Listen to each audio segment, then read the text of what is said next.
인종적 다 인종 사회고. 이제 처음에는 말레이시아 연방이 되고자 했어요. 근데 말레이시아도 추출을 해요. 근데 이제 살 방법이 없으니까 이제 그때부터 도시국가의 전략을 하면서 영국을 딱 잡고서 물류 중심으로 가는 그런 거였고, 당시의 상황을 보면 이제 박정희와 이 리칸유가 서로 라이벌이었어요. 제 책도 제가 좀 마지막에 했지만 78년인가 한국을 와요. 근데 한국에 오는데 한국은 포항제철을 자랑하고 싶었어요. 근데 리칸유는 볼 생각이 없는 거야. 그래서 어기니까 어떻게 했냐면 포항공항에 내려가지고 경주로 가고 싶어 했거든. 한국의 전통적인 도시. 그러니까 포항공항에 내려서 포항 시내를 거쳐서 경주로 가게 안내를 해서, 그러니까 리칸유가 기분이 나빠서 자동차에서 밖을 안 내다봤다는 우리 심리 싸움을 그럴 정도였고, 그때 왔을 때 리칸유의 통역을 박근혜가 했어요. 그래서 이제 그 이야기, 박근혜 그때 엄마가 실제로 영어를 잘하는 거네요. 어느 정도 뭐 그러니까요. 그게 할 정도면은. 그러니까 이제 파리 유학됐고 그랬으니까. 하여튼 그 어머니가 그때 총각 저격된 기획 때문에 퍼스트 레이더 역할 할 때 사진도 떠 있잖아요. 그리고 이 지금 올리신 글을 언제쯤 쓰신 거예요? 이게? 그게 이제 7년 전에 썼어요. 7년 전에. 2012년도. 근데 이 상황이 그래서 이제 굉장히 리칸유는 한국의 라이벌을 느끼고 있었고 경제 발전의 경쟁 과정에 있었어요. 그게 한 번 하고 또 김대중하고도 민주주의 논쟁을 하고, 리칸유는 한국에 대해서는 뭐 60년 동안 정치권에 있으니까 뭐 인정은 안 하겠지만 속으로는 굉장한 경쟁 관계라고 보고, 지금은 아까 이야기했지만 2만 불까지 올라갔죠. 근데 그때는 비슷했고 우리보다 낮기도 했고요. 그런데 문제는 30년 동안 6% 이상을 계속 성장한 건 우리예요. 우리고 거기도 마찬가지예요. 저쪽은 이제 뒤로 올라가고, 지금 현재 대체적인 물류죠.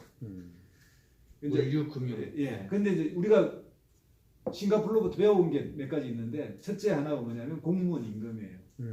김대중 대통령이 공무원 임금을 올려야 된다. 싱가포르처럼 부패를 없애기 위해서 이 소위 말하는 이 작은 부패를 없애야 큰 부패가 없어진다는 얘기로서 이제 월급을 줘야 된다는 얘기인데, 싱가포르는 뭐냐면 장관들이 25억, 뭐 50억씩 받아요. 경제장관 같은 사람들은. 연봉이요? 그냥 장관은 뭐 2억, 3억 이렇게 내려오는데, 그게 뭐냐면 아까 능력주의고 성과급이에요, 형식이에요. 그리고 인재를 가져와야 된다고 생각하니까 경제 담당 장관은 그렇게 딱 줘요. 그러니까 근데 그게 이제 배워온 건 좋은데, 그래서 우리나라 지금 공무원 월급이 그냥 싱가포르를 배우자면 싹 다 올라간 거예요. 그런데 연금은 손을 안 보고 올리는 바람에 이제 큰 일이 난 거죠.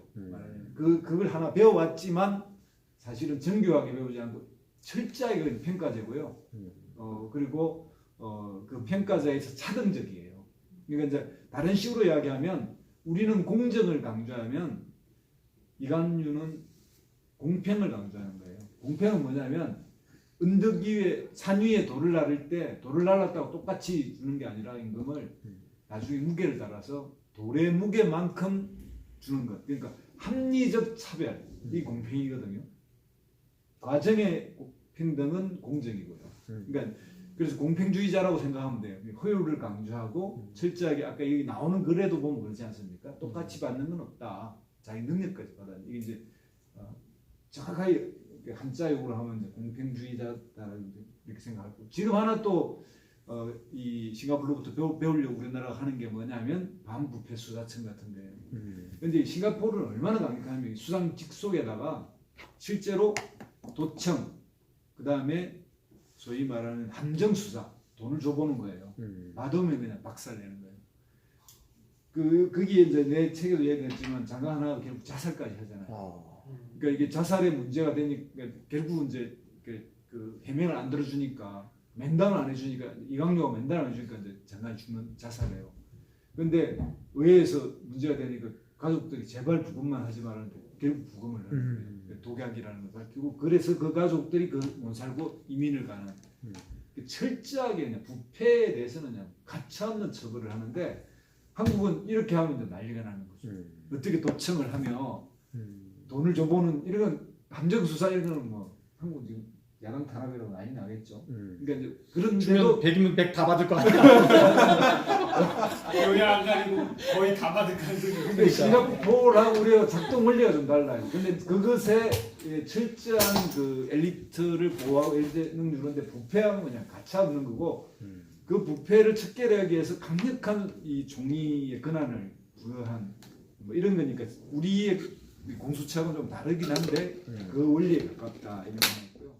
또 하나 아까 말씀드린 이제 이 주택인데 실제로 10년 전 대선 후보들에게 싱가포르 방식을 좀 하자 이런 걸 했는데 못한 게 뭐냐면 그게 뭐냐면 토지는 국가 소유인데 집은 임대해서 그러니까 지어서 주는 거거든요. 그러니까 결혼할 때쯤 되면 하나에 한 채씩 받아요. 근데 보면 그것도 도심이냐 좀 외곽 뭐 물론 면적은 서울시만 하지만 그 안에도 약간 근데 그런 차별이 약간 있는데 대체로 정상적인 직장을 다니는 결혼 연령이 되면 집을 하나 받을 수 있어요. 네. 그냥 근데 주는 거예요? 네? 그냥 주는 거예요? 거의 그 아닌데 아, 토지는 국가 사용권을 준다. 사용권을 주는 한테예요. 평생 사는 거예요. 부동산 부담이 없는 네, 거죠. 부동산 부담이 거의 없는. 아까 월세도 얘기한 그렇게 비싸지 않겠죠? 토지, 연금, 아까 의료 같은 경우에 세 가지만 이 사람은 넣고 나머지 실업 이런 걸 안 하는 거예요. 그러니까 이강료가 실업 이런 데서 영국이 망했다 이런 비판하는 거예요. 영국의 실업 문제 사실은 영국에 노골적으로 문제가 많았거든요. 네, 그런 건데 그런 것처럼 이렇게 철저하게 영국을 배워오면서도 이건 다른 문제 이런 게 하나 있었고요. 이제 그 부분은 그래서 한국 후보들이 좀 도배는 한국은 이미 토지를 국가가 살기에는 국가 재정이 안 되고 이게 그리고 우리 국민도 원하지 않아요. 왜냐하면 그 집을 사야 재산이 2배, 3배 오르는데 그게 내게 아니라고 이게 안 되는 거예요. 일종의 전세권만 주는 거랑 비슷한 거죠. 그렇죠. 원리적으로. 이게 이제 그래서 10년 전 대선 후보들이 막번하고 싱가포르처럼 하자마자 박수는 치는데 안 되는 거예요. 그 재정과 소유, 재산의 정식 이런 것 문제가 있고요. 그 다음에 아까 그 이제 민주주의 논쟁 같은 경우에는 결국은 자기 입장에서 유교 민주주의와 이제 통제된 민주주의 이런 걸 이야기한 거고요. 그리고 이제 그것이 자기의 정당성이니까. 그리고 이제 이거에 반해서 김대중 대통령이 안 된 시절이에요.